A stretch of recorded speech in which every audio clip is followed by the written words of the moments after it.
ज्याही विद्यार्थ्यांनी 2026 मध्ये 10वी किंवा 12वीची एक्झाम दिलेली असेल तर ते विद्यार्थी वाट बघत आहे, तो म्हणजे की जो निकाल आहे 10वीचा आणि 12वीचा हा कधी जाहीर केला जाणार आहे। तर याबद्दलची एक अपडेट आलेली आहे आणि त्यावेळेचाच तुमचा जो रिझल्ट असेल हा साईटवर उपलब्ध केला जाणार।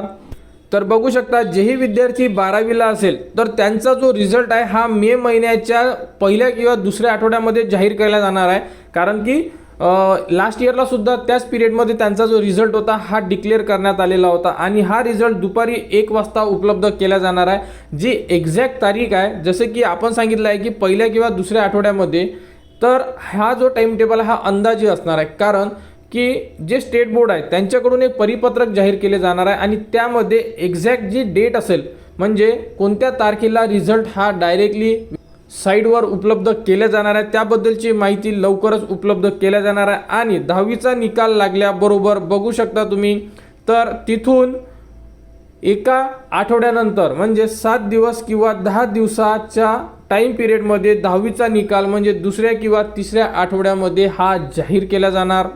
तर विद्यार्थ्यांना रिझल्ट चेक करण्यासाठी जे साईट आहे या साईटसुद्धा उपलब्ध करून दिलेल्या आहे। तर या साईटवर संपूर्ण विद्यार्थी आपला रिझल्ट चेक करू शकतात। तर 12वीचे विद्यार्थ्यांचा रिझल्ट पहिले डिक्लेअर होणार आणि 10वीच्या विद्यार्थ्यांचा जो रिझल्ट आहे हा नंतर डिक्लेअर होणार आहे 12वीच्या नंतर। तर अशा प्रकारे ही एक अपडेट होती। तर यामध्ये भरपूर विद्यार्थी वाट बघत आहेत। तर संपूर्ण विद्यार्थ्यांनी एकच लक्षात ठेवा की आपला जो रिझल्ट असणार आहे हा मे महिन्यामध्ये जाहीर केला जाणार आहे। तर यामध्ये 10 तारीख म्हणजे मे महिन्याची 10 तारीख ते 20 तारखेच्या मधात तुमचे दोन्ही रिझल्ट डिक्लेअर होण्याची दाट शक्यता दर्शवली जात आहे।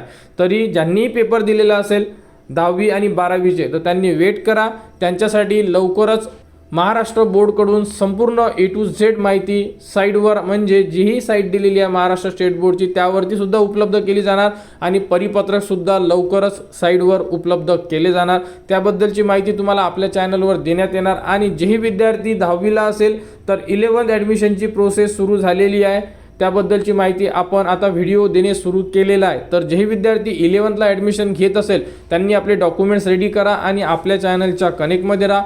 तर संपूर्ण अपडेट त्यांच्या म्हणजे 11th ॲडमिशनच्या साईटवर उपलब्ध होणे सुरू झालेलं आहे। तर लवकरच विद्यार्थी नोंदणीसुद्धा सुरू केली जाणार।